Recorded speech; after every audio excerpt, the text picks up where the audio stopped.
Welcome back mga karibyo natin dito po sa ating munting channel Pinas News Review, kung saan re-reviewin po natin ang mga mahalagang balita dito sa Pilipinas. Mga simpleng komento sa mga issue dito sa Pinas. At ito nga mga karibyo natin, no, viral ngayon. Binayaran lahat, dilima nilaglag ni Judge Ragos. Binulgar Pres Marcos Duterte di umubra. Yan mga karibyo natin, patungkol po riyan ang ating aalamin mula po rito sa channel ni Banat Kapanig TV. Yan mga karibin natin, no? Nasa description po ang full video link ng balitang ito. Subscribe na po kayo. Banat Kapanig TV yan mga karibin natin. At kung bago ka pa lang at dito po napag-subscribe sa ating munting channel, please don't forget to subscribe. At i-click na rin po ang bell notification para updated ka po sa lahat ng ina-uploads nating reaction video. At ito na nga mga karibin natin, wag na po natin patagalin. Sama-sama at sabay-sabay po natin pakinggan, panoorin at bigyan ng reaksyon ang balitang ito. Ito na po. Sa akin po, bilang abogado ni Presidente Duterte, hindi po makakasuhan si Presidente Duterte, dating Presidente Duterte sa ICC kahit ano pang mangyari. Ryan Santos, parang pelikula yang paglabas sa kulungan ni Dilima, laging laman ng media, mukhang tatakbo sa 2025, ha, alams na. Ay, bahala kayo, kung gusto niyo siya ihalal. Albert Lin Boko, ito ba ang ibig sabihin ng unity na administrasyon, ang palayain ng mga may sala at makipagsabuatan sa mga terorista? Ang tingin ko naman po, wala naman pong kinalaman ang administrasyon dito.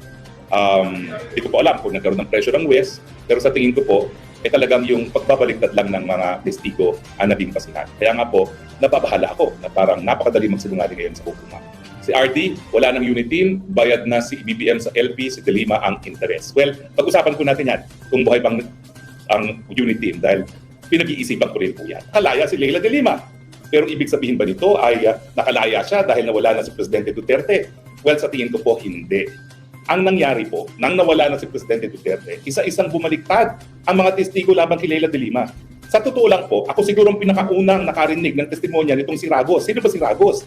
Siya po yung dating Deputy Director ng NBI.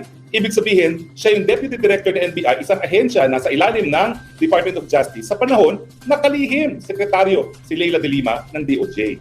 Sa totoo lang po, nasindak ako dahil sa mga narinig ko kay Ragos. Ang sinabi niya sa akin, at ako isa sa pinakaunang nakarinig, 2 beses siya nagdala ng pera, kung di ko nagkakamali, 5 milyon doon sa bahay ni Leila Dilima sa Parañaque. At doon sa Parañaque, dineliver niya mismo at nandun pa yung kanyang driver, no? Na si, anong pangalan ng driver niya? Si Dayang ba yun? O anyway, kung ano man ang pangalan niya. So anyway, isa lang po yan sa bumaliktad na testigo. Nandyan din yung maraming mga preso na nagsisilbi ng kanilang sentensya, isa-isa dyan nagsabi na talaga naman po nagbibigay sila ng pera kay Leila Dilima at yung perang binigay nila ay nagamit pagtakbo ni Leila Dilima sa pagkasenador. So ibig sabihin po, yung napakadaming mga testigo at lahat po yan, ako mismo ang nag-interview sa kanila dahil dinalaga ako ng House of Representatives, kung tayo po may pa ng Kamara, isa-isahin mo ang mga testigo at tignan mo kung talagang tatayo ang kanilang mga testimonya. Dahil ayaw namin mag-imbestiga naman sa Kongreso ng mga panahon na yon na walang ebidensya. So ang unang-una ko na-interview si Ragos at hindi pa po ako presidential spokesperson ng mga panahon na yon. Ako po yung congressman na critical pa dati kay Presidente Duterte dahil ako po talaga naman hanggang ngayon ay naninindigan sa karapatang pagtao. So ano pong narinig ko? Lahat po sila sinabi, confirm, nag-deliver ng pera kay Leila Dilima, confirm, nagbigay ng pera kay Leila Dilima, confirm, nagbigay sa tao ng pera sa tao ni Leila Dilima ng pera. Lahat sila sumumpa, lahat sila nagtestigo sa hukuman. Pero anong nangyari? Abay nang nawala na ang Presidente Duterte, isa-isa silang bumaliktad. Ngayon, ano ngayon ang tingin ko ang implikasyon dito sa pagpapalaya kay Leila Dilima? Alam niyo po, okay, masaya si Leila Dilima at kanyang mga supporters na nakalaya siya. Pero meron pong isang napaka-delikado resulta nitong pagpapalaya sa kanya. Alam niyo po, sagrado kapag ikay nagbigay testimonya sa hukuman. Dahil bago ka magbigay ng testimonya, pasusumpain ka na ang sasabihin mo ay pawang mga katotohanan lamang at merong isang batas na nagpapataw ng parusa pag ikay magsisinungaling sa hukuman. Parang napakadali dun sa mga testigo na nag-iba ng kanilang testimonya. So yan nga po mga karibyo natin, no? O, di ba nanunumpa pa sila, di ba? Bago sila tumistigo, nanunumpa pa ang mga ito.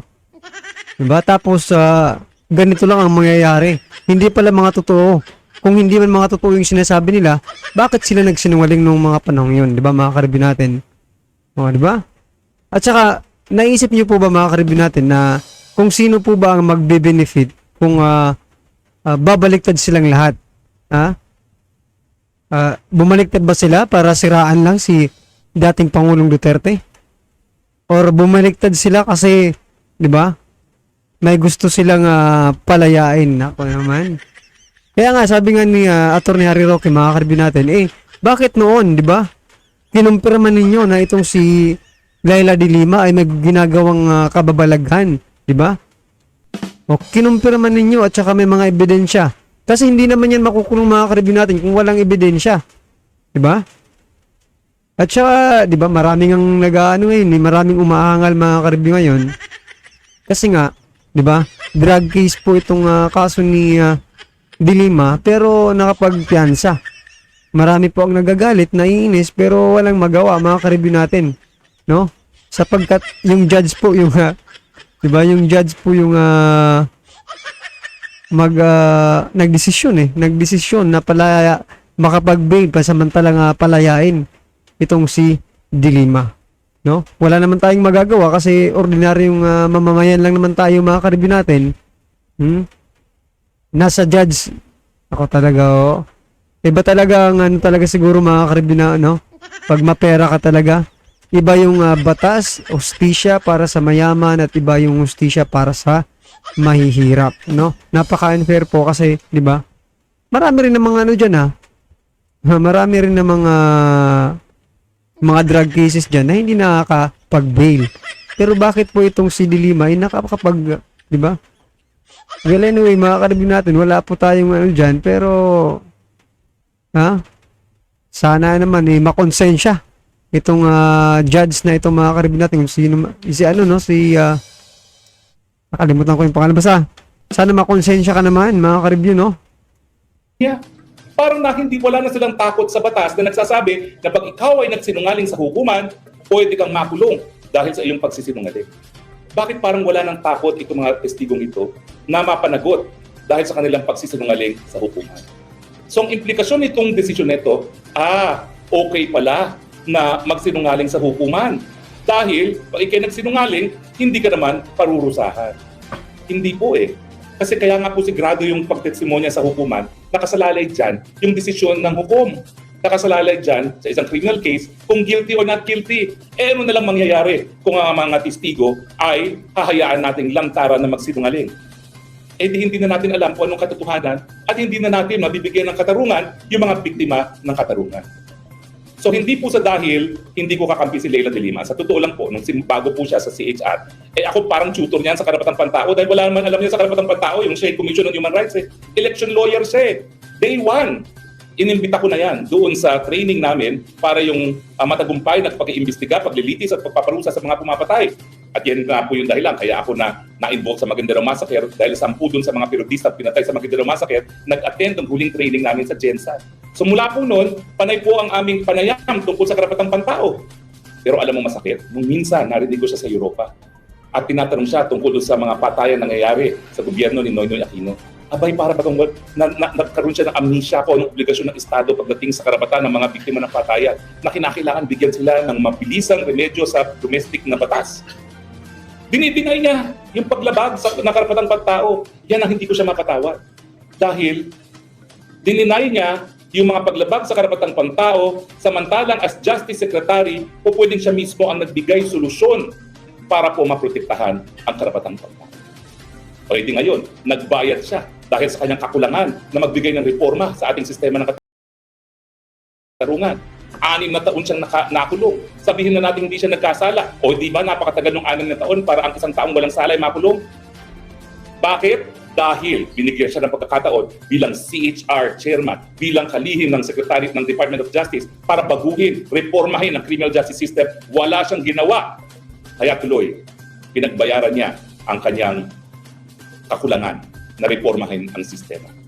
Ako po sa mulat-mula, naninindigan na yung sistema na pinapatupad nung nandyan po ang mga Espanyol, yung tinatawag na inquisitorial system, kinakailangan natin ibalik. Hindi po katanggap-tanggap na napakatagal ng paglilitis sa ating lipunan. Aba, yung Maguindanao Massacre na pati mga sasakyan ng tao, pati yung mga ginamit na mga bako, lilibing, 10 taon na litis. Justice delayed is justice denied. Kaya ayun po sila ilang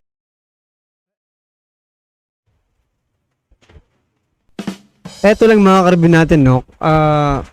Opinion lang po ito mga karibin natin, pero talaga namang may kasalanan din si Dilima mga karibin natin eh.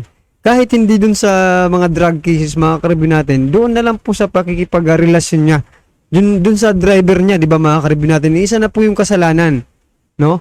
Na sinasabi niya, babae lang daw siya, at tinatawag ng pangangailangan daw mga karibin ng isang babae. O, isipin mo yan mga karibin natin ha. Secretary of Justice siya nung mga panahong yan mga karibin natin. Pero ganyan ang ginagawa niya. O, di ba? Diba? Siya mismo lumalabag sa batas eh. Di ba? Siya mismo yung pasimuno, no? Diyan sa paglabag sa batas na dapat siya mismo ang nagpoprotekta sa kababaihan, di ba mga karibin natin? About dyan. Paano ba yan? Paano natin may papaliwanag, di ba? Kung si Dilima ba talaga ay malinis, no? Oh, diyan pa nga lang eh. Oh, marami nga pong nagsasabi na dapat talagang makulong ito si Dilima. Kasi sinungaling mga karibin natin, di ba? Umamin na sila noon na may relasyon sila. Tapos, di ba, napakarami pang ebidensya. Marami na yung nagsalita na talagang di ba? At saka may video pa na nakikipag party-party itong si Dilima doon sa mga high-profile inmates sa Bilibid mga karibin natin. So yan pa lang mga karibin natin, talagang masasabi natin na wala yung justisya natin dito sa Pilipinas mga karibin natin, as long as mayaman ka, may mapera ka, di ba? Pwedeng ikaw na yung bilhin mo na yung justice system natin, di ba? Pero pag mahirap ka talaga mga karibin natin, parang maiiyak ka na lang eh, di ba? Kahit siguro wala kang kasalanan, di ba? Pero may kasalanan ka man, basta mahirap ka. Pagkatanggol, self-defense nga lang, di ba? Mga karibin natin, na maiiyak ka rin eh.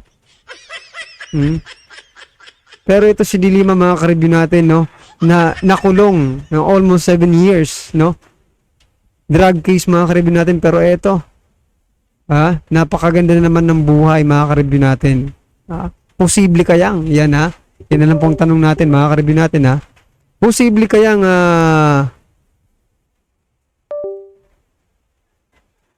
nabayaran, no? Posible kayang nabayaran, ha? Yung mga, di ba? Yung mga testigo na magsibaliktaran. Yan, opinion lang po natin to, yung mga karibin natin, ha? At tinatanong po natin yung ating mga ka-review kung ano po ang kanilang opinion. Kasi mahirap naman kung puro lang tayo yung magbibigay, di ba? Ng ating opinion, hindi naman ganun kalawak yung ating, di ba? Kaalaman patungkol po rito. So, mas maigi po na magbigay po kayo ng komento.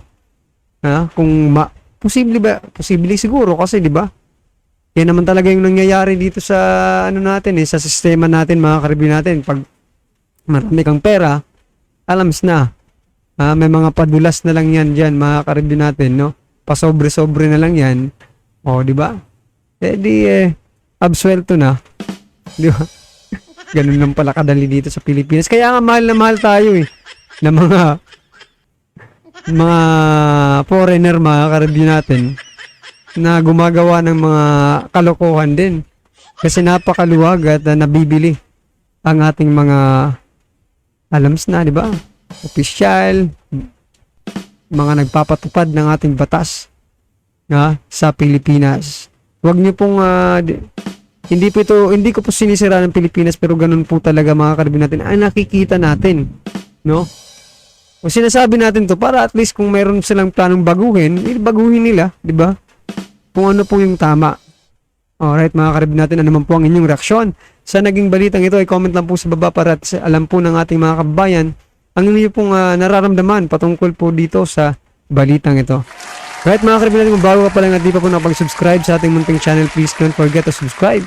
At i-click na rin po ang bell notification para updated ka po sa lahat ng ina-upload sa ating reaction video. Yan mga karibin natin, huwag din po kalimutan mag-subscribe kay Banat Kapanig TV. Nasa description po ang full video link ng balitang ito.